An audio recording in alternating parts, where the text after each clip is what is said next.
This channel does not promote any violent, harmful, or illegal activities. All content provided by this channel is meant for an educational purpose only. Cancer Healer Center, a new beginning. কলকাতায় হাড় হিম হত্যাকাণ্ড আরো একবার ধানের ৮ লক্ষ টাকা না পাওয়ায় রাজস্থানের ব্যবসায়ী তাকে খুন করা হলো। নিহত ব্যবসায়ীর নাম ভাগারাম সিং। কথা বলবো, আমাদের প্রতিনিধি আমাদের সঙ্গে রয়েছেন, অনন্তর সঙ্গে কথা বলবো। তবে তার আগে আপনাদেরকে জানিয়ে রাখি, খাস কলকাতায় ফের ট্রলি ব্যাগে দেহ অনন্ত। তার সঙ্গে সরাসরি কথা বলি। অনন্ত, এই যে হাড়হিম হত্যাকাণ্ড, ধানের ৮ লক্ষ টাকা না পাওয়ায় রাজস্থানের ব্যবসায়ীকে খুন করা হলো কোথায়? কলকাতায়। কেন এই পরিস্থিতি হলো? কি নেপথ্যে পরিকল্পনা ছিল?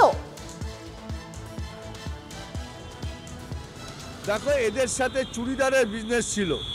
এখানে এসে তারা চুড়িদারের পিস বড় বাজার থেকে কিনতো।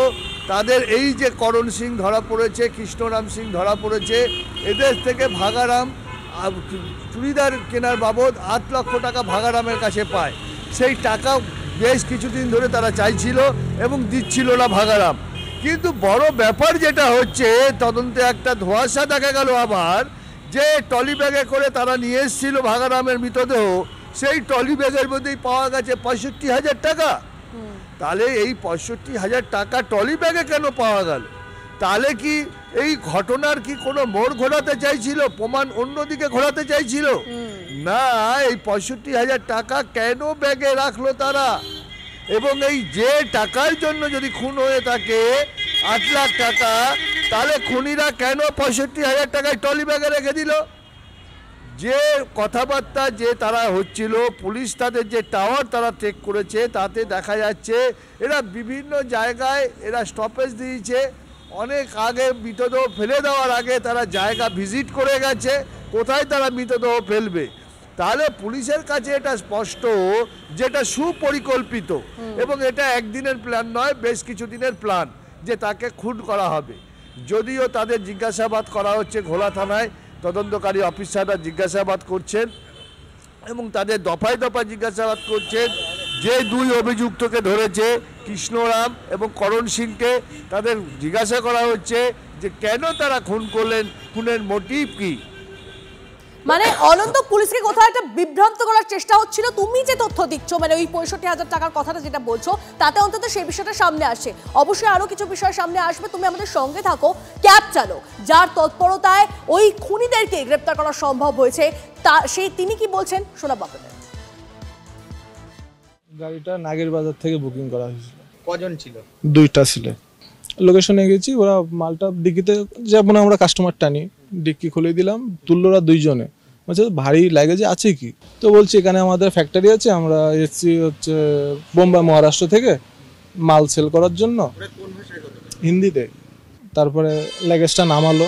তো নামানোর সময় আমাকে ডাউট হচ্ছে, সব থেকে বড় কথা, কয়েকদিন আগে একটা ভিডিও দেখলাম, মধ্যমগ্রামের ভিডিও, ওইটা দেখে আমার ডাউট হচ্ছে এরিয়াটা দেখে। আমি বলছি ভাই লাগেজে কি আছে আমাকে দেখাও তো একটু খুলে। সাথে সাথে কপাল ভালো একটা পুলিশের গাড়ি যাচ্ছিল।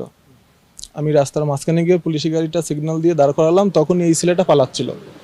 আমি দৌড় মেরে গিয়ে ওকে জাপটে ধরলাম। তারপরে এই পুলিশে গিয়ে হালকা চেন খুলে দেখলো, তখনই দেখলো বডি ওর ভিতরে। পুরুষ। প্রাক্তন পুলিশ কর্তা অরিন্দম আচার্য, তার সঙ্গে আমরা যোগাযোগ করে নিয়েছি।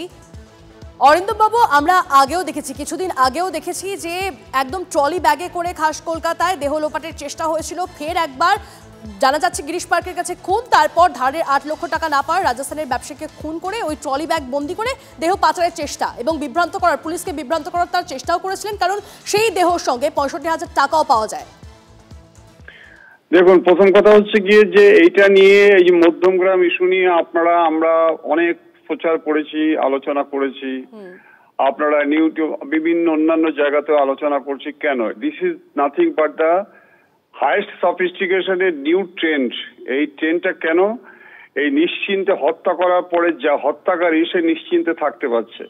আপনাকে আমি পরিসংখ্যান দিয়ে জানিয়ে দেব যে এই সমস্ত হত্যাকারী যারা খুন করছে, রাজনৈতিক তো নয় এগুলো, কিন্তু রাজনৈতিক হত্যাগুলো আমি আপনাকে প্রমাণ করে দেবো, এদের কোনো পানিশমেন্ট হচ্ছে না।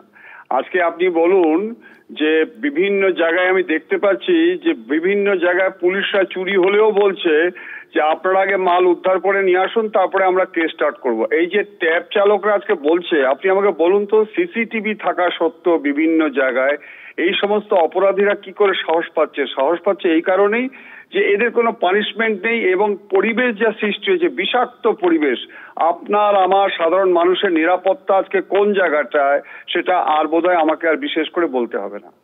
বেশ, অনেক ধন্যবাদ আমাদের সঙ্গে কথা বলার জন্য। কথা বলছিলাম প্রাক্তন পুলিশ কর্তা অরিন্দম আচার্যের সঙ্গে। এই মুহূর্তে তিনটে ছবি আপনাদেরকে দেখাচ্ছি। ঘোলা, যেখানে এই ঘটনা ঘটেছে, যেখানে ট্রলি ব্যাগটা উদ্ধার করা সম্ভব হয়েছে। ট্রলি ব্যাগে করে দেহ লোপাটের চেষ্টা কিছুদিন আগেও হয়েছিল। আহিরিটোলা, আপনাদের মনে আছে আহিরিটোলায় মা মেয়ের কীর্তি, সেখানের ছবিটা আপনাদেরকে দেখাচ্ছি। এবং তার পাশাপাশি আরও একটা ছবি নিউ টাউনের 2024 সালের ঘটনা, সেখানেও ট্রলি ব্যাগ বন্দি দেহ পাওয়া গিয়েছিল। তিনটে ছবি আপনাদের সামনে।